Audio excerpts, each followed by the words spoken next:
Hello student. आज हम fourth chapter की सबसे इम्पोर्टेंट एक्सरसाइज या फिर ये कहें कि ये अब तक जो हमने किया है उसका सबसे इम्पोर्टेंट एक्सरसाइज करेंगे 4.6।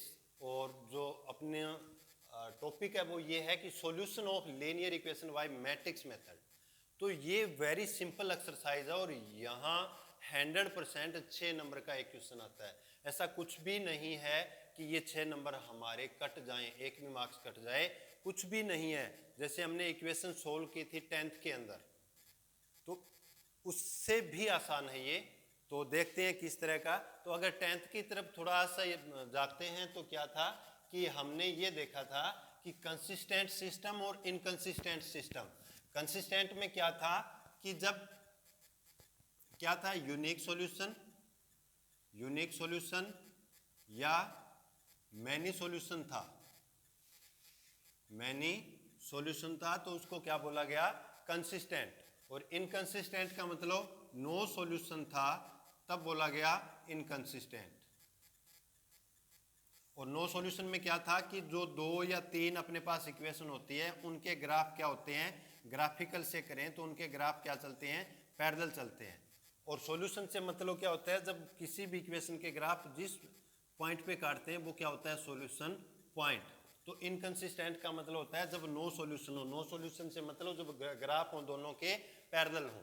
तो पैरेलल है तो यहाँ पे किसी भी पॉइंट पे ये मीट नहीं करती है, तो यहाँ पे नो सॉल्यूशन है और इनकंसिस्टेंट है। अब कंसिस्टेंट में क्या था कि यूनिक सॉल्यूशन का मतलब जब ग्राफ अगर ग्राफिकल से करें तो जब इसका जो ग्राफ था वो किसी एक पॉइंट पे काट जाए, मान लो ये फर्स्ट इक्वेशन है, ये सेकंड इक्वेशन है, तो इसको बोला गया कंसिस्टेंट और ये यूनिक सॉल्यूशन है। या फिर ग्राफ क्या हो, कोइंसाइडेंट हो, भी पहली इक्वेशन का ग्राफ ये आया और दूसरी का ग्राफ हमने खींचा तो वो भी इसके ऊपर आया, तो यहाँ पे मैनी सॉल्यूशन है। लेकिन यहाँ क्या है, सॉल्यूशन तो है, मैनी सॉल्यूशन है, तो ये आ गया कंसिस्टेंट और इनकंसिस्टेंट। यहां अगर हम देखें तो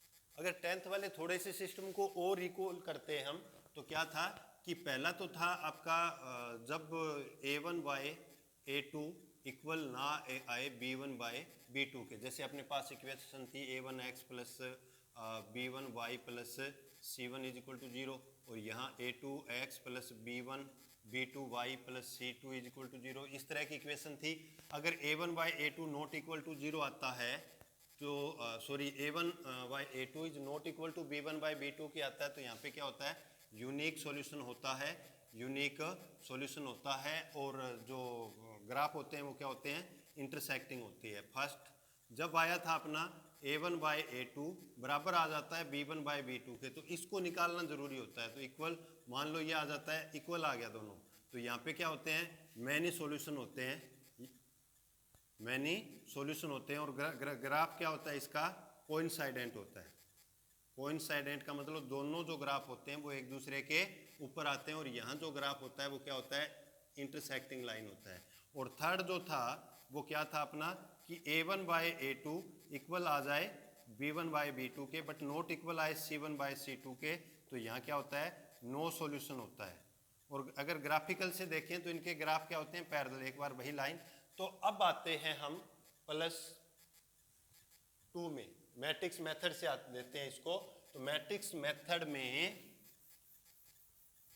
मान लो अपने पास तीन जो इक्वेशन दी है वो ये दी है अपने को कि a1x plus b1y plus c1 is equal to d1, ठीक है, ये फर्स्ट इक्वेशन है। और a2x plus b2y plus c2 is equal to, मान लो ये d2 है, ये सेकंड है। और a3x plus b3y plus c3 is equal आ गया d3, ये थर्ड आ गई। अब अगर इनको मैट्रिक्स मेथड में लिखें तो इसको मैट्रिक्स मेथड में ऐसे लिख सकते हैं। तो मैट्रिक्स मेथड में लिखें तो यहाँ पे एक हम बना लेते हैं मैट्रिक्स जिन पे ये कोफिशिएंट लिखे जाएंगे। ये a1 a2 a3 क्या है, x के कोफिशिएंट है। जैसे a1 a2 a3 की जगह कुछ भी हो सकता है, जैसे 1 2 3 या 4 5, मतलब जो भी आए। तो यहाँ आ गया अपने पास a1 A2 A3 पहली मैट्रिक्स में, और इसमें B1 B2 B3 और C1 C2 C3, ठीक है। और यहाँ इनके साथ में एक्स वाई है, तो ये दूसरी मैट्रिक्स ले सकते हैं एक्स वाई जेड, और इक्वल का साइन है तो हमने इसमें ये डाल दिया D1 D2 D3, ये कॉलम मैट्रिक्स बन गई अपनी, ये भी कॉलम। अब देखो जब इससे इनटू में है ना प्रोडक्ट, दोनों की प्रोडक्ट करेंगे तो बिल्कुल यही आएगा, जैसे फर्स्ट रो का फर्स्ट कॉलम के साथ करते हैं तो A1 का x के साथ में हो गया तो A1 x हो गया। अब सेकंड एलिमेंट का प्लस आएगा ना, पूरे का करेंगे प्लस आएगा तो B1 y प्लस में B1 y प्लस में C1 z हो गया। फर्स्ट रो का फर्स्ट कॉलम के साथ किया, ये वाला आ गया। अब सेकंड का करते हैं फर्स्ट के साथ तो A2 B2, ये क्लियर हो गया, लिखा जा सकता है। अब इसको हम डिनोट कर सकते हैं AX is equal to B, capital से डालेंगे, ये मैट्रिक्स आ गई। अब इनको सोल्व करना हो तो मान लो x का वैल्यू निकालेंगे तो ये A इधर जाके क्या बन जाएगा A इनवर्स इंटू B, और ये कब होगा when A is non singular. Non singular से मतलब हमने वही निकाला A1 बाई A2 इक्वल, मतलब इनको कंपेयर किया था हमने B1 बाई 2, और जब इक्वल नहीं आया तो वही वाली कंडीशन है। नॉन सिंगुलर का मतलब यहां ये तब आएगा, तो एक बार इसको मैं साफ करके अब बताता हूं। तो अब यहां system is consistent, the equation has following three possibility, the above equation has three possibilities, तीन पॉसिबिलिटीज हो सकती हैं। क्या? नंबर एक यूनिक सॉल्यूशन, इसको भी क्या बोलते हैं कंसिस्टेंट बोलते हैं। यूनिक सॉल्यूशन में क्या होता है कि ये ए मैट्रिक्स है, ए मैट्रिक्स का हमने डिटरमिनेंट ए निकाला और वो इक्वल नहीं आया,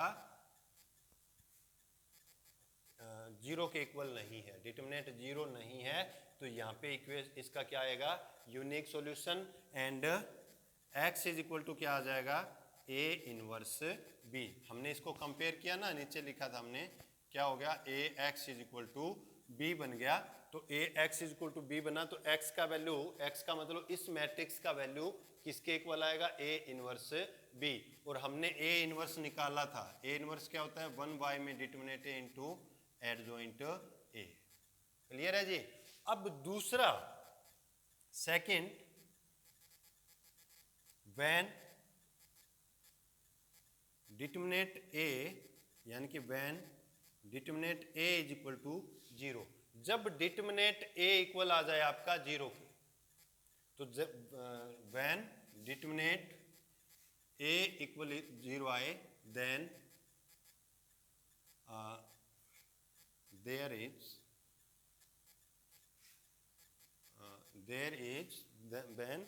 is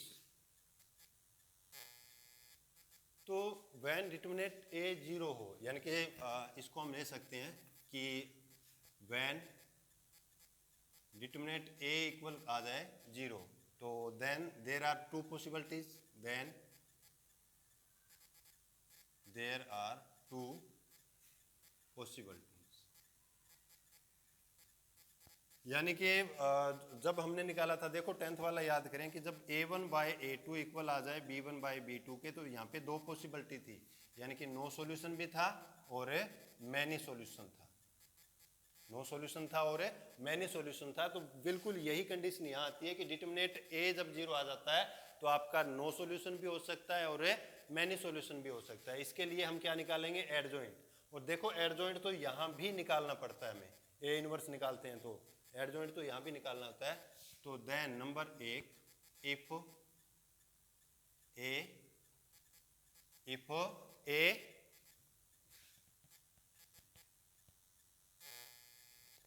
इफ क्या आ गया, क्या लिखा था हमने, देन डिटरमिनेंट ए 0 आ गया तो दो पॉसिबिलिटी है, तो इफ क्या एडजॉइंट ए इंटू बी अगर आ जाता है आपका 0 नहीं बोलेंगे, क्या बोलेंगे, ओ नल मैट्रिक्स आ जाता है, तो equation has many solution, equation has many solution, और इसका हम निकाल लेते हैं, वो आगे क्वेश्चन कोई आएगा तब कर देंगे। और दूसरा if adjoint A into B equal ना आए आपका ओ से मतलब नल मैट्रिक्स 0 0 ना बने, तो then equation has no solution.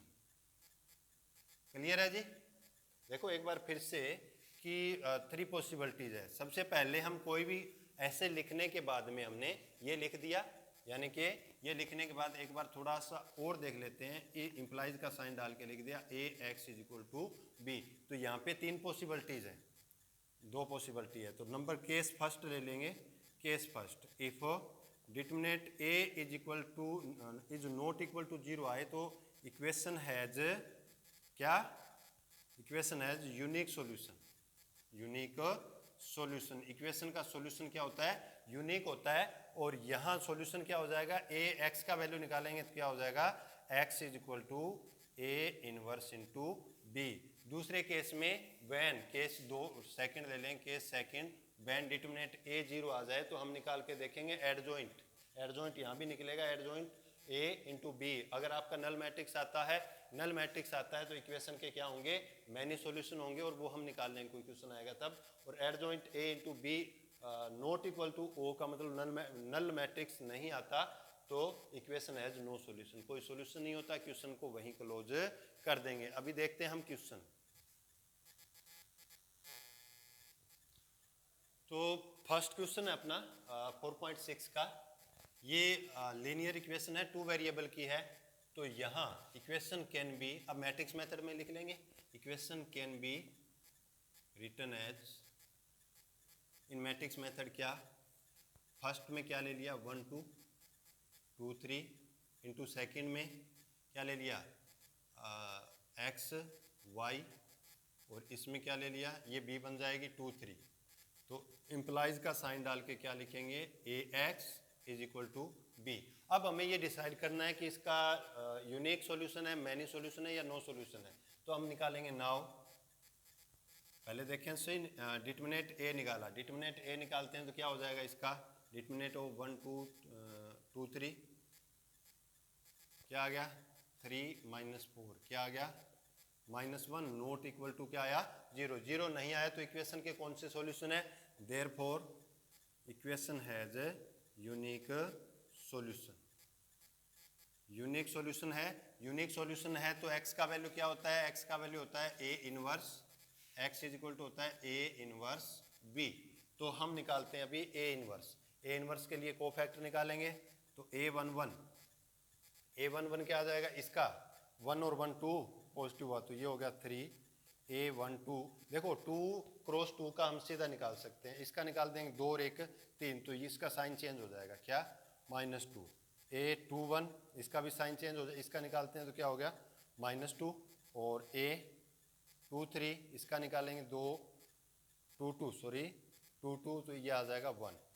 तो देयरफॉर एडजॉइंट ए याद है या भूल गए, adjoint A is equal to क्या होता है, ट्रांसपोज ऑफ दिस, एक बार मैं लिख रहा हूँ इसमें आगे लिखेंगे नहीं, -2 1 का ट्रांसपोज बराबर इक्वल क्या आ गया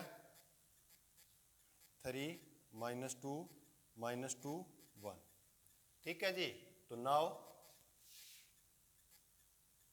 x इज इक्वल टू क्या हो जाएगा a इनवर्स b, तो a इनवर्स क्या होता है 1 by determinant a into adjoint a into क्या आ गया b,